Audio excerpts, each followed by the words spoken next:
Damos gracias a Dios porque nos permite nuevamente entrar a sus hogares y poderles compartir la palabra del Señor según las revelaciones que últimamente ha estado dando el Señor.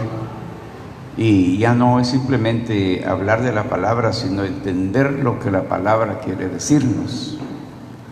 Y esta es la oportunidad en la cual podemos ocupar ese valioso tiempo para escudriñar las Escrituras y ubicarnos en el lugar correcto, el cual es el deseo de nuestro Dios. Voy a leerles en el capítulo 4 de Primera de Corintios, en el versículo 1 y 2. Dice: así pues, téngannos los hombres por servidores de Cristo y administradores de los misterios de Dios. Ahora bien, se requiere de los administradores que cada uno sea hallado fiel. Cuando hablamos de administradores, obviamente podemos creer que estamos hablando de una administración de una finca, pero el Señor ha levantado hombres y mujeres para que sean administradores de sus misterios. Pero no es simplemente el que a mí me dé el deseo de ser un administrador. Tengo que cumplir con ciertos requisitos, y ese requisito es ser fiel a la empresa en la cual yo estoy desempeñando ese cargo o esa responsabilidad. Un administrador debe de tener capacidad, debe de tener preparación, tener conocimiento del producto o de lo que se está tratando en ese lugar. Y esta tarde quiero hablarles sobre un lugar muy precioso donde Dios nos ha ubicado a todos aquellos que hemos recibido a Jesucristo, su Hijo, como nuestro Señor. Y es que estamos habitando en el reino de Dios, el cual, como se ha dicho anteriormente, cuando se habla del reino de Dios, muchas personas piensan que es allá arriba en el cielo. Pero estamos conscientes que el reino de Dios está aquí en la tierra. Y los habitantes de ese reino son personas con responsabilidades, pero también tienen sus derechos. Responsabilidades con un estilo de vida.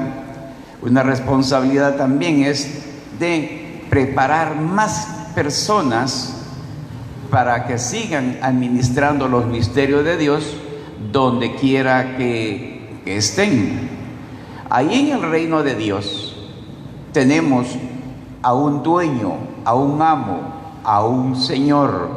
El dueño del reino de Dios es nuestro Padre amado, y no podemos tomar decisiones antojadizas, decisiones personales, sino que las decisiones que se toman son dirigidas por el dueño, por el amo, por el Señor. Y esas son las decisiones que tenemos que cumplir los administradores. La bendición que tenemos es que somos administradores no de una finca de productos agrícolas o una finca de ganado. Somos administradores del reino de Dios. Y eso es una gran bendición, pero aparte de eso, necesitamos cumplir con ciertos requisitos, y uno de ellos, como dice el versículo 2, ahora bien, se requiere de los administradores que cada uno sea hallado fiel. En otras palabras, no todos pueden ser administradores. Pueden ser administradores, pero que carecen de fidelidad. Y un administrador fiel es aquel que acepta y hace las directrices que su Señor le da. No puede tomar decisiones personales, porque cuando son decisiones personales nos estamos saliendo de las directrices de Dios, y Dios nos ha puesto en ese lugar. No solamente a los pastores, no. Dios ha puesto a todos aquellos que han recibido a Jesús como su Señor, los ha puesto como administradores. Pero se requiere que ese administrador sea fiel. Por ejemplo, un buen administrador es el que ministra bajo reglas del Padre. Ese es un buen administrador. No es aquel que antepone sus ideas y inventa sus propios dogmas o se le antoja a él hacer las cosas de acuerdo a su gusto o como piensa que salen mejor. Un buen administrador es aquel que administra bajo las reglas del Padre. Entiende que tiene una autoridad. Eso es algo muy, muy importante en los pastores y los discipuladores. Debo de entender que tenemos una autoridad y esa autoridad es la del Padre. De otra manera, no podemos hacer las cosas como nosotros nos gusta, sino que tenemos que acatar las órdenes y reconocer esa autoridad. Otro de los asuntos es que el buen administrador conoce las Escrituras y entiende cómo trabaja el Padre. Esa es una parte muy importante de la cual tenemos que tener mucho, pero mucho cuidado de que hagamos las cosas como el Padre quiere que se hagan. No como a mí se me pone en la mente, no, como el Padre lo dice. Y Jesucristo nos ha puesto el ejemplo cuando dice allá en Juan capítulo 5 y verso 19, de cierto le digo que el Hijo no puede hacer nada, sino solamente lo que ve hacer al Padre, y lo que hace el Padre, lo hace Él igualmente. En una versión de las Escrituras dice, y lo hacen juntamente. O sea, no es solamente Jesús, no es solamente el Padre. Todas las obras que Jesús hizo, dice, mi Padre es el que las ha hecho. Entonces es un equipo, y eso es lo que requiere Dios de nosotros, que seamos buenos administradores, pero que hagamos las cosas como Él quiere que se hagan. Últimamente ya actualizándonos un poco, ya aquellos bosquejos que se usaban antes ya no son útiles en el reino de Dios. Se oye que venden libros con bosquejos y muchas veces los predicadores compran su libro de bosquejos para predicar 1000 sermones, donde cual ya no tienen necesidad de escudriñar las Escrituras. Y las Escrituras nosotros debemos de leerla no para hacer un sermón, no para buscar un tema el tema de sanidad, tema de prosperidad, tema de esto y lo otro. No, las Escrituras, como buenos administradores, debemos de escudriñarlas, no para hacer un mensaje, sino para alimentar nuestro corazón, alimentar nuestra alma, para que nuestro espíritu esté lleno de esa palabra. Y entonces viene Dios y comienza a revelarle a uno lo que uno muchas veces no ha entendido, pero que Dios por medio de su Espíritu Santo nos revela. Las Escrituras muchas veces se usan, vamos a hacer un mensaje para el domingo, vamos a buscar un texto base y comienza a estudiar y hace su sermón, pero lo hizo a su manera. Entonces el buen administrador es aquel que estudia las Escrituras, aquel que se involucra, aquel que se hace uno con las Escrituras. Cada uno de nosotros debe saber que la palabra que está plasmada en este libro es vida, es Jesús. Entonces, cuando nosotros nos alimentamos, obviamente un buen alimento hace tener buena salud. Entonces, un buen alimento para el alma es la palabra. No nos ocupemos en periódicos, en libros, en testimonios de alguien que le pasó esto, alguien que está interpretando las Escrituras a su manera y nosotros vamos a tomar de ello para predicar. No, escudriñemos las Escrituras. Jesucristo lo dijo. Escudriñenlas, porque a ustedes les parece que ahí está la vida eterna y son ellas las que dan testimonio de mí. No puedo hablar yo de nadie si no lo conozco. La única manera de dar testimonio de una persona es que yo la conozca íntimamente. Yo sé sus principios, sus modales y todo eso, y yo puedo dar fe de esa persona. Entonces no puedo hablar yo de Jesucristo si no conozco la vida de Jesucristo, no conozco el origen de Jesucristo, no conozco el propósito por el cual Jesucristo vino. No voy a hablar de un Cristo crucificado, no hablo de un Cristo que está ahí, lo están latigando. No, eso ya no vale. Tenemos que estar abiertos a que el Espíritu Santo nos revele las Escrituras tal como Dios quiere. Por ejemplo, vamos ahí a ver a un varón llamado Isaac. Isaac era un hombre que se sometió bajo la directriz del padre. Isaac no hacía nada que no fuera de acuerdo al padre. Cuando Abraham dijo, bueno, es tiempo que mi hijo tenga esposa, había muchas doncellas ahí cerca, en Canaán, porque allí vivía Abraham. Había muchas doncellas, muchas muchachas simpáticas, tal vez de buenas familias, pero Abraham se recordó el propósito que Dios le había dicho. Si pudieras contar las estrellas del cielo, así será tu descendencia. Si puedes contar las arenas del mar, así será tu descendencia. Eso le dijo Dios a Abraham. Entonces Abraham, sabiendo de que Dios tenía un propósito para su simiente, entonces no podía buscar solamente por ser mujer para esposa de su hijo. Dijo, vas a ir a Mesopotamia, allá donde está mi parentela, ahí vas a ir. No me vayas a traer una cananea, sino que tiene que ser una de mi parentela. Y Dios dirigió a este siervo para ir a escoger a esa mujer. Es una directriz que ella traía a Abraham y la puso a funcionar. Y vino este siervo, y todas las cosas que él pedía que tuviera esta muchacha, esta doncella, todas las tenía Rebeca. Y se dio cuenta que Dios estaba obrando. ¿Por qué estaba Dios obrando? Porque él estaba siguiendo las directrices que había recibido de su señor Abraham.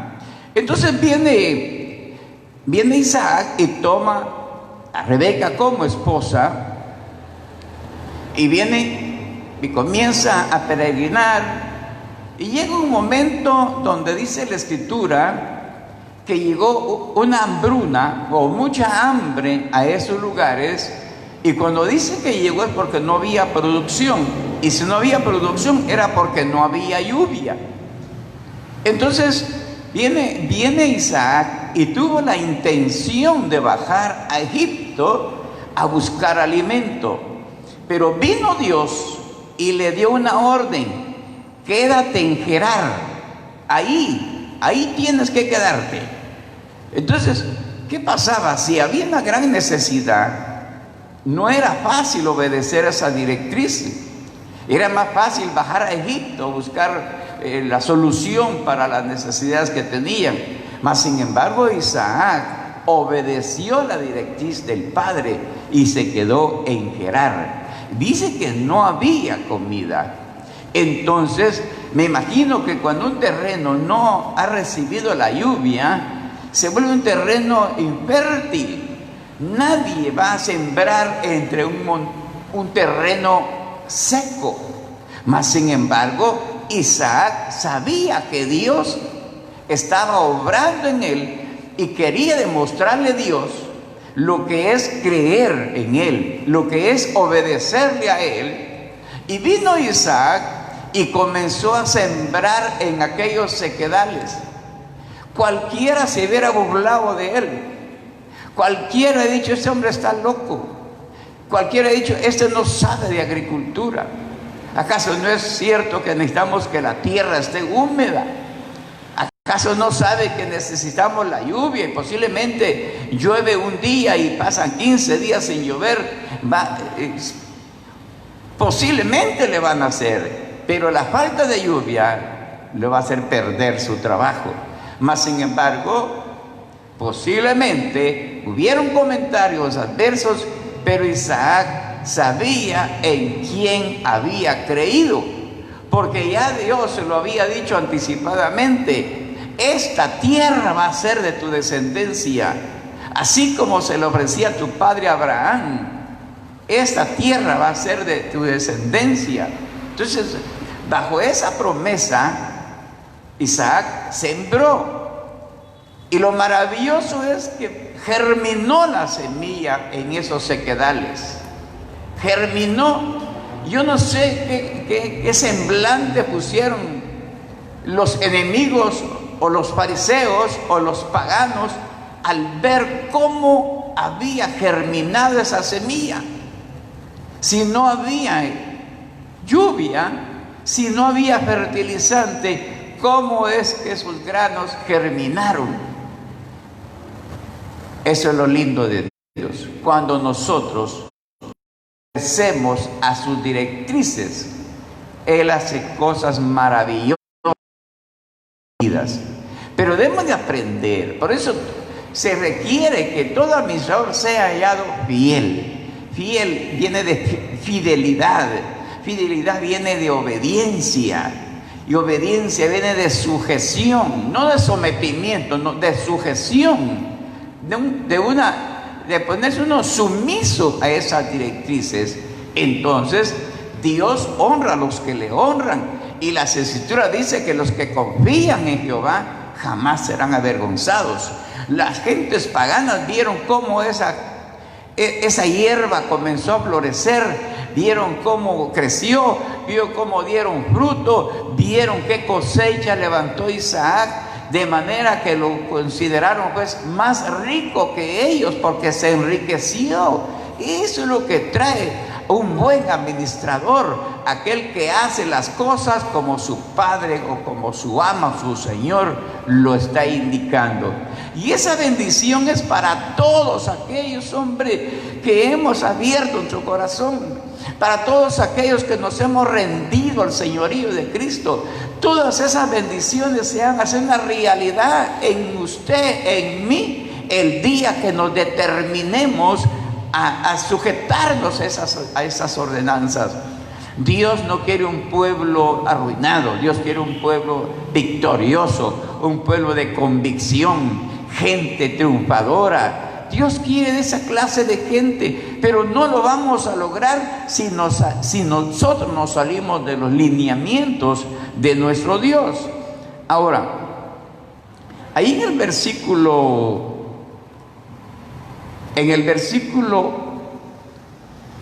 4 de Oseas, dice la Escritura algo que posiblemente esté bloqueando nuestro desarrollo espiritual, nuestro desarrollo integral. Algo está pasando ahí.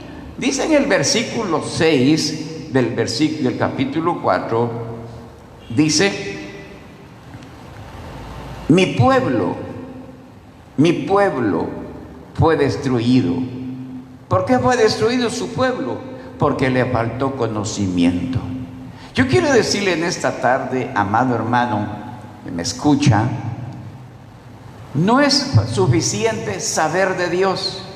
Es necesario conocer a Dios, tener conocimiento del Dios que tenemos. En los momentos más difíciles, como decía el salmista: aunque yo pase por valle de sombra de muerte, yo no temo mal alguno. David tenía esa convicción. David conocía a Dios. David había experimentado a Dios en su propia vida. Cuando se enfrentaba con los leones, cuando se enfrentaba con los osos que querían arrebatarle sus ovejas, cuando se enfrentó a Goliat, David tenía una convicción a qué Dios le estaba sirviendo. David estaba seguro que en todo momento el brazo de Dios iba a extender para levantarlo en victoria. Por eso él dice: aunque pase por sombra de valle de muerte, no temeré mal alguno. ¿Por qué? Porque tu vara y tu cayado me infunden aliento. Esa es la bendición de aquel que conoce a Dios, que ha experimentado a Dios en su propia vida. Aquel que ha tenido experiencias milagrosas en su propia vida puede dar testimonio qué clase de Dios tiene. ¿Dónde viene el fracaso evangélico? El fracaso evangélico viene por desconocimiento. No más viene una situación difícil, ya vienen renegando. Con un problema que le llega ya están debilitándose. No, el salmista dijo: Jehová es mi pastor y nada me faltará. Esa es la convicción de un verdadero cristiano, que no se va a dar por cualquier cosa que se le presente.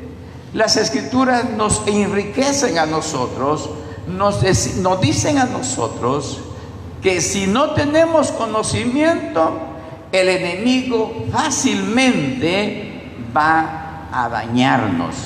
Ahora, como discipuladores, como discípulos y como pastores, tenemos que ser fieles administradores, preparando una iglesia gloriosa. Muchos están ahora, dicen que sí, eso son señales de la venida de Jesucristo, eso que está sucediendo, que las guerras que están sucediendo, que son señales que Cristo viene. Y lo toman en Mateo capítulo 24. Todas las epidemias porque Cristo ya viene.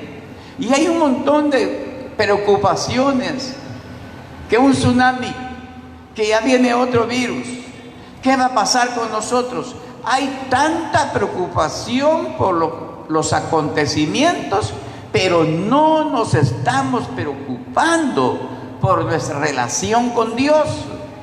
Estamos preocupando, investigando profecías, investigando en las escrituras. Aquí está en las escrituras lo que está pasando. Ya están poniendo un chip en el brazo y ya viene el anticristo. Mire, conozca a Dios y usted va a conocer los tiempos de Dios.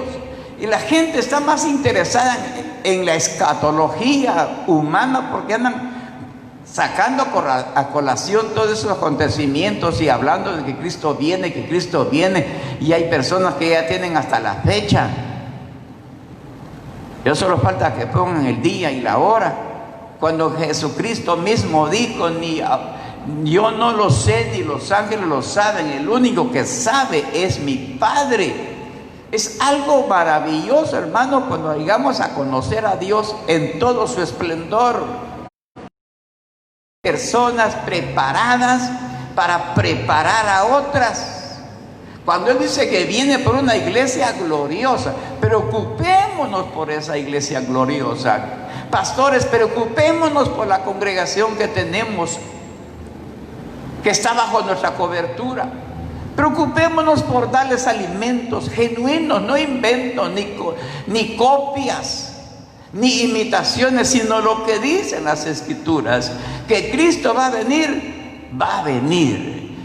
Pero ¿quién es el que sabe la fecha? Solamente el Padre, porque Él es Señor, Él es soberano, y Él no quiere que nadie perezca, sino que todos procedan al arrepentimiento. Así que no hay prisa para Dios. Su misericordia es tan inmensa que está dispuesto a darle oportunidades a muchas personas. Y creo que usted que me está escuchando, Dios le está dando que alinee.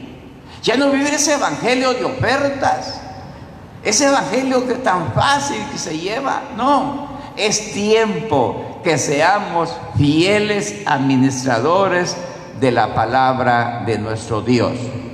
Cuando dice la escritura, y Jesucristo lo dijo, ir y hacer discípulos a todas las naciones, creo que estamos en el tiempo de Dios. Yo nunca me imaginé que podía estarle predicando a otros países. Yo no estoy yendo a Estados Unidos, no estoy yendo a México, no estoy yendo a Perú, no estoy yendo a Chile, no estoy yendo a otros países europeos, no. Pero por medio de estos acontecimientos, de esta epidemia, Dios, la culpa muchos se la echan al diablo, pero Dios permitió que los templos se cerraran para que sus hijos salieran a revelar al Cristo glorioso, no solamente en la comunidad que viven, no solamente en la aldea, en el caserío, no, que este evangelio sea predicado en todo el mundo. Estamos en el tiempo de Dios, hermanos pastores, hermanos discipuladores. Este es el tiempo que tenemos que aprovecharlo, que no nos vaya a suceder lo que le sucedió a Jerusalén. Cuando entró Jesús a Jerusalén, le tiraron palmas y mantos para que pasara él en su pollino, y decían: Hosana, Hosana, bendito el que viene en el nombre del Señor. Todos gritaban con júbilo diciendo: ese que es el enviado de Dios. Mas sin embargo Jesús se confió en espíritu y dijo: oh Jerusalén, cuánto he querido, como la gallina cubre a sus polluelos, cubrirlos a ustedes. Pero no conocieron la visitación. Y este es el tiempo. Dios nos está dando la oportunidad. No nos afligemos, hermanos pastores. No se aflige, hermano discipulador. Todos aquellos que hemos tenido un encuentro personal con Jesús y que ahora somos hijos del Dios Altísimo, esta es la oportunidad que Dios nos está poniendo en bandeja de plata. Este es el tiempo que estamos saliendo a otros países. Nos están escuchando en otras aldeas. En Guatemala nos están escuchando. Yo aquí estoy en Escuintla, mas sin embargo en Estados Unidos me están escuchando. No necesito visa, no necesito pasaporte. Estos medios Dios los dejó para que los usemos nosotros en el reino de Dios. Eso es un administrador fiel, que aprovecha todo lo que Dios nos está poniendo. Si usted no está usando estos medios, usted es un mal administrador. Disculpe que se lo diga, pero usted es un mal administrador. Dios nos está dando la oportunidad de darnos a conocer. Otros países, aún en el África, están escuchando los mensajes. He escuchado testimonios de Uganda, testimonios en Checoslovaquia, testimonios en Italia, en España. Dios mío, eso no se veía, pero ahora se está viendo. Bendito sea nuestro Dios, que sus planes son perfectos, sus propósitos son perfectos. Es que Dios quiere una iglesia gloriosa, una iglesia que no tenga ninguna contaminación, una iglesia que no se rinda ante la adversidad. Esa iglesia que Jesucristo fundó allá en la revelación que tuvo Pedro, esa iglesia que no retrocede, esa iglesia que no se defiende, esa iglesia que va hacia adelante, que resiste y resiste, y el enemigo huye. Esa es la iglesia de Jesucristo. No seamos una iglesia pleitista, peleando con el diablo, cualquier cosa el diablo. Me caí porque el diablo me botó, me pasó eso porque el diablo. Al diablo lo ven por todas partes y yo no sé, no es para que estemos peleando con él, es para hacerlo, someterlo al señorío de Jesucristo. Por eso cuando Jesús está ayunando en el desierto, dice la Escritura que Satanás llegó en el momento más difícil de angustia. Son 40 días estar en el desierto. No está en una sombra, no está Jesús en un país de que sea frío, no, está en el desierto donde hay mucho calor, donde no hay agua, no hay alimento. Ahí está Jesús. Si dijo el enemigo: ahora es la oportunidad, ahora voy a hacer lo que yo quiera con este hombre, está bien débil. y se acerca a Jesús. Usted sabe bien el relato porque hay muchos que son bíblicos, pero no entienden ni lo que lee. Le pasa lo que le pasaba al etíope, leía pero no entendía. Y eso sucede en muchos. Leen las escrituras y no las entienden. ¿Por qué? Porque las leen a su manera. Las escrituras dicen que es el Espíritu Santo el que se la reveló a esos santos varones, y el Espíritu Santo nos la puede revelar a nosotros también en la intimidad. Si usted está leyendo las escrituras en la intimidad, mire, sígase deleitando y el Espíritu comienza a alimentar el alma, y cuando se presenta la oportunidad de predicar, el mismo Espíritu da las palabras necesarias para que nos demos a entender. Ahora bien, si nosotros no estamos cumpliendo con esa palabra de ir y hacer discípulos, somos administradores infieles. Pastores acomodados es infidelidad. Pastores esperanzados en lo material, eso es infidelidad. Fidelidad es servirle a nuestro Dios incondicionalmente. Decirle: Padre, gracias por la oportunidad que me das de presentarte a ti, de revelar a tu Hijo, de dar testimonio de lo que has hecho en mi vida y lo que quieres hacer con otras vidas. Úsame, Señor, úsame en lo que tú quieras y a donde tú quieras, Señor. No me importa si me toca que ir a predicar a una aldea, a un caserío. No, lo importante es hablar de ti. Hace muchos años yo tenía cuando era discípulo en la iglesia del Calvario, allá en Ceiba Amelia, cuando el pastor decía: bueno, hermano, predica, le toca que predicar el domingo. Yo le pedía a Dios que llegara bastante gente para que me escucharan. Oraba para que llegaran bastantes, y ese día llegaban menos. Pero la emoción de uno es que aplaudan. La emoción de uno es que digan amén, que digan aleluya, y uno se siente todo motivado. Pero eso es lo que me atraía a mí. Y un día me mandaron a predicar al parcelamiento Los Chatos, y me dice el pastor: ahora el servicio no va a ser en el templo, va a ser en un hogar. Y en ese hogar era el de ese hogar era mi conocido. Dije: ahora tengo la oportunidad de compartir la palabra, a ver cuántos llegan. Y sorpresa, solamente estuvo el pastor y el dueño de la casa. Pero salí satisfecho porque boté ese tabú que yo tenía, que solamente hay que predicar cuando hay bastante gente. No, si Jesucristo dijo: donde 2 o 3 están en mi nombre, ahí estoy yo. No importa si lo mandan a la aldea, al caserío, no importa. Como buen administrador, cumpla su ministerio como debe ser. Ir y hacer discípulos. De esa manera vamos a lograr llegar a la meta. Mire lo que dice Habacuc capítulo 2 y verso 14.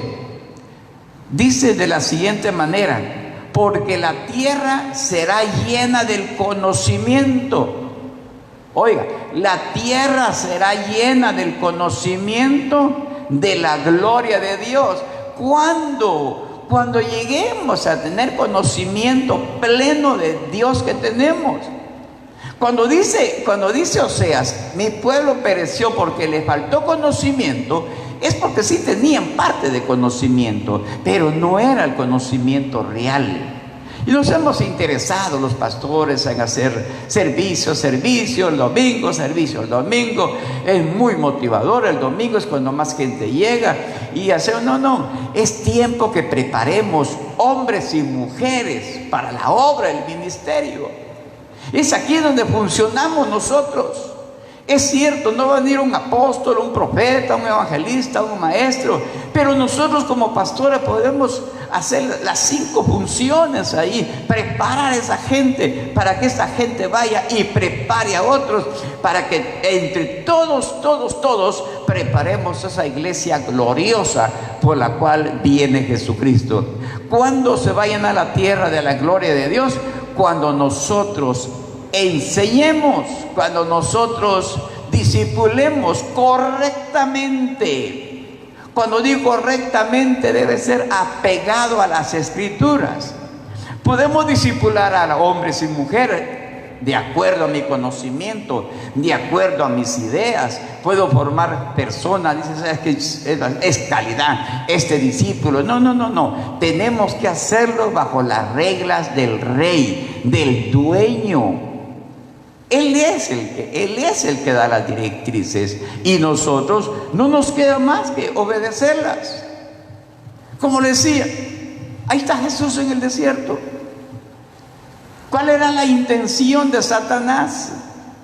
La intención de Satanás era de destruirnos a todos nosotros. La intención de Satanás era tomar control, dominio sobre toda la humanidad, sobre toda la creación. Satanás estaba interesado en usted y en mí. Satanás sabía que usted y yo podíamos llegar a ser instrumentos escogidos por Dios. Entonces él trató por todos los medios de estorbar el plan de Dios, de venir a redimir, a salvar. Entonces viene y se acerca y le dice a Jesucristo: si eres el Hijo de Dios, haz que estas piedras se conviertan en pan. Jesucristo se hubiera rendido para demostrarle al diablo que él tenía poder. Lo había hecho, pero él sabía que su Padre no le había dado esa directriz. Jesús sabía cuál era el plan del Padre y lo estaba haciendo de acuerdo al plan del Padre. No se dejó sacar del diseño. No se dejó de llevar por ofertas. Y vino Jesús. Dijo: no solamente de pan vivirá el hombre, sino de toda palabra que sale de la boca de Dios. Que el enemigo retrocedió, pero contraatacó. Y le dice: si postrado me adorares, yo te daré todos los reinos de la tierra que a mí se han sido entregados. No solo estaba ofreciendo algo, ciertamente Adán se los había entregado a él, pero quería que Jesucristo lo adorara, pero él seguiría ahí dominando todo el mundo. Mas sin embargo Jesucristo lo ubicó. Esa es la convicción de un verdadero cristiano. No nos engañemos, amados hermanos. No nos engañemos por los años que tenemos de ser evangélicos. No nos conformemos que porque cantamos bonito, que tocamos bonito, porque predicamos bonito, y que yo tengo una bonita congregación. No, eso no es el todo. Esa es una parte. Es una parte. Dios quiere que lo conozcamos tal como Él es. Va a perderse el tiempo, voy a inspirarme, voy a hacer un coro, voy a hacer una alabanza. No, conozcamos a Dios. Al conocer a Dios, Dios va a revelarnos a nosotros todos sus misterios. Y es ahí donde vamos a ver su gloria. Ahora, porque la tierra, dice, será llena del conocimiento de la gloria de Dios, como las aguas cubren el mar. Una iglesia llena de la gloria de Dios. Esa es la iglesia que va a triunfar. Esa es la iglesia de la cual ni las huestes del enemigo van a prevalecer contra ella. Esa es la iglesia de Jesucristo. Esa es la iglesia para la cual viene Jesucristo. Y el trabajo es para nosotros. Como he dicho anteriormente y lo recalco, no es solamente de pastores, no. Todos tenemos un compromiso de ir preparando a las personas. Si hoy domingo recibió a Jesucristo 3 personas, tenemos que darle seguimiento hasta verlos ya formados, para que ellos sigan formando a otros. Ya no es tiempo de estar jugando de fogatas, ya no es tiempo de estar jugando de caminatas, vamos al volcán, le gusta mucho a los jóvenes. No, es tiempo de escudriñar las Escrituras. ¿Por qué no hacemos una kermés? Esas son cosas del mundo. ¿Por qué no convocan ustedes a la congregación a un ayuno, a una oración? No, siempre queremos distraerlos con cosas que no tienen sentido. Pero capacitemos gente responsable, administradores fieles, como dice el apóstol Pablo a los de Corinto. Dice aquí, donde quiera que estemos, donde quiera que usted esté en el trabajo, esté en su casa, esté donde estudia, donde quiera que usted esté, debemos establecer la visión del Padre en otras vidas. Qué bueno sería escoger 1 o 2 compañeros y hablarles de Cristo, llevarlos al conocimiento de la verdad. Ese es el trabajo. Esto no es trabajo solamente para un determinado grupo, no, es toda la iglesia la que tiene que cumplir con lo que el Señor está haciendo. Por ejemplo, ahora que estamos en línea, estamos trabajando, y eso es el trabajo de nosotros, llevar el evangelio a toda criatura. Ahora, allá vamos a hablar de lo que es un buen discipulado, un discipulado correcto. El discipulado que se usa ahora es que no falte a la iglesia.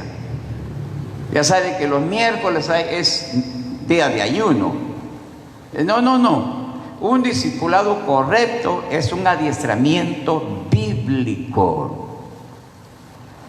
Y voy a ver unos ejemplos que hoy por la mañana llegaron a mi corazón. Dice que llevaron cautivos a muchos israelitas, los llevaron cautivos a Babilonia, y entre ellos iban 4 jóvenes.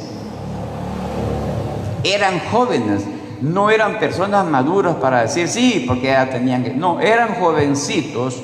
Uno de ellos se llamaba Daniel, el otro se llamaba Ananías, el otro se llamaba Misael y el otro se llamaba Azarías.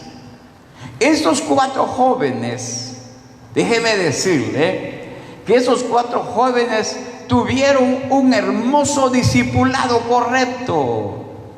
Me imagino que sus padres le inculcaron a ellos los principios básicos de Dios. Como dice la Escritura, el principio de la sabiduría es el temor a Dios. Y esos padres discipularon correctamente a sus hijos, de manera que cuando ellos fueron tomados cautivos y llegaron a Babilonia, ya Dios sabía que estas personas iban a glorificar su nombre. Dios ya de antemano sabía que el rey de Babilonia los iba a seleccionar para tenerlos en su equipo. Y los iba a seleccionar no solamente para que le sirvieran al rey, sino para que el nombre de Dios sea glorificado, para dar a conocer a otras naciones la capacidad de nuestro Dios.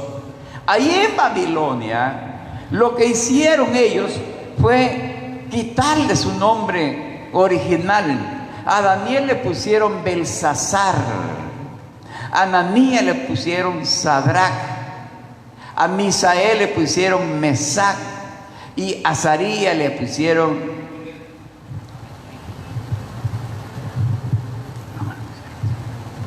Abednego.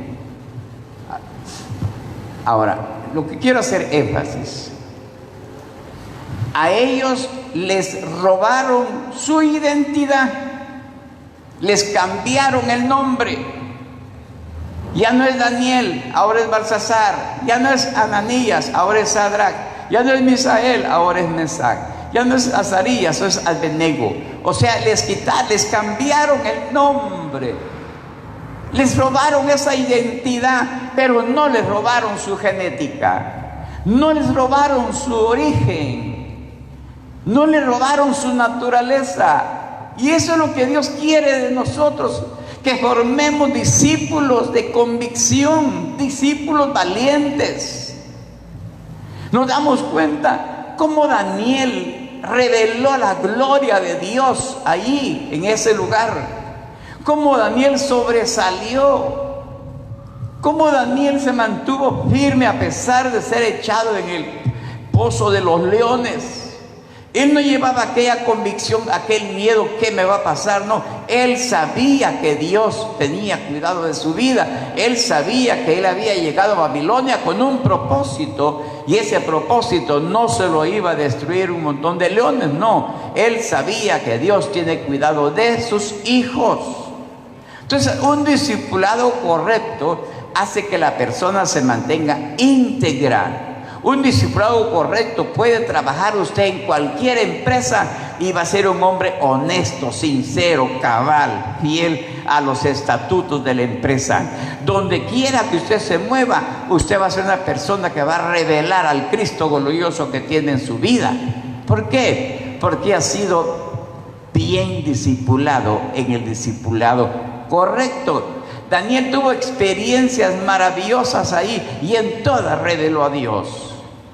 Daniel dijo: me quitaron mi nombre, pero ahora yo voy a proponerme a no contaminarme con la comida del rey. No solamente yo, sino que citó a sus compañeros jóvenes y todos tomaron la misma decisión. ¿Por qué? Porque la genética del Padre estaba en él, porque la naturaleza del Padre estaba en ellos, porque el carácter del Padre estaba en ellos. Y eso es lo que Dios quiere en estos últimos tiempos, que su genética, que su carácter, que su naturaleza estén en cada uno de nosotros. Que no seamos solamente personas que nos gozamos en los cantos, en las alabanzas, en las canciones cristianas. No, Él quiere personas que revelen a Cristo, que demuestren al Dios que tienen. Y vemos a Ananías,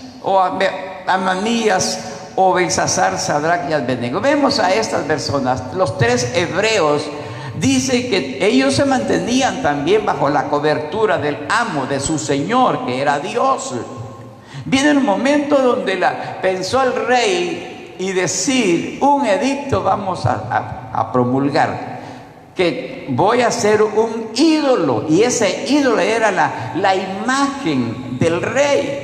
Entonces ordenó de que todos se postraran delante de esa imagen. Pero alguien llevó la noticia que Sadrach, Mesach y Abednego no habían acatado la directriz de arrodillarse o de adorar la imagen de este rey. Se enojó de tal manera y dijo: tráiganlos acá. Y dice que ordenó que el horno fuera calentado 7 veces más para castigarlos y meterlos ahí. Ya cuando los tiene al frente les hace el reclamo: ¿por qué ustedes no me han adorado? ¿Por qué no se han inclinado? Y ellos le explican: solamente de Jehová nuestro Dios nosotros nos doblegamos.